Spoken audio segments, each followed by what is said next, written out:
Hi! Hazard பெர்செப்ஷனுக்கு வந்து tips and tricks நெறைய பேர் கேட்டு பிங் பண்ணியிருந்தீங்க. இன்னைக்கு அத பத்தி பார்க்கலாம். ஜென்ரலா நம்மளோட டிரைவிங் ஸ்கில் வந்து ஒரு 20 அடிக்கு முன்னாடியே நம்ம அப்சர்வேஷன் வந்து ரொம்ப ஷார்ப்பா இருக்கணும். அதுதான் இந்த ஹசார்ட் பெர்செப்ஷனுக்கு வந்து ரொம்ப யூஸ்ஃபுல்லா இருக்கும். ஸோ எந்த மாரி ஏரியால அந்த விஷுவல் இருக்குன்றத அப்சர்வ் பண்ணணும். ரெசிடென்ஷியல் ஏரியாவா, இல்ல ஸ்னோய் ஏரியாவா, ஸ்லிப்பரி ஏரியாவா, ஸ்டீப் உள்ளதா, இல்ல சிட்டி சைடா அப்படின்றத வந்து நீங்க ஃபர்ஸ்ட் அப்சர்வ் பண்ணணும். இப்போ சிட்டி சைட்ல போறீங்கன்னா, ஏதாவது ரோட் சைட்ல பார்க் பண்ணியிருக்க வெஹிக்கிள்லேருந்து ஒரு வெஹிக்கிள் வந்து ரோட்ல வந்து ஜாயின் பண்ணலாம். இல்லாட்டி சைட் ரோட்லேருந்து உள்ள வரலாம்.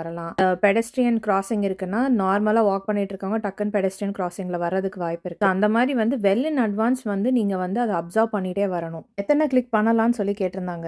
நீங்க ரேண்டமா ஒரு பேட்டர்ன்ல கிளிக் பண்ணிட்டே இருக்கீங்கன்னா அதை வந்து மால் ப்ராக்டிஸ்ன்னு சொல்லி டெஸ்ட் எக்ஸிட் பண்ணிரும். அதே மாதிரி மவுஸ் கிளிக் பண்ணும்போது டபுள் கிளிக் ட்ரிபிள் கிளிக்னு சொல்லிட்டு பேனிக் ஆகி நீங்க கடகடன்னு கிளிக் பண்ணிட்டீங்கனாலே எக்ஸிட் ஆயிரும். நான் யூஸ் பண்ண ஆப்ல பாத்தீங்கன்னா கிட்டத்தட்ட 150 ஹசார்ட் பர்செப்ஷன் இருக்கு. அந்த 150 ஹசார்ட் பர்செப்ஷனோட வீடியோ அண்ட் அதோட எக்ஸ்பிளனேஷன் படிச்சீங்கன்னாவே போதும், ஈஸியா கிளியர் பண்ணலாம்.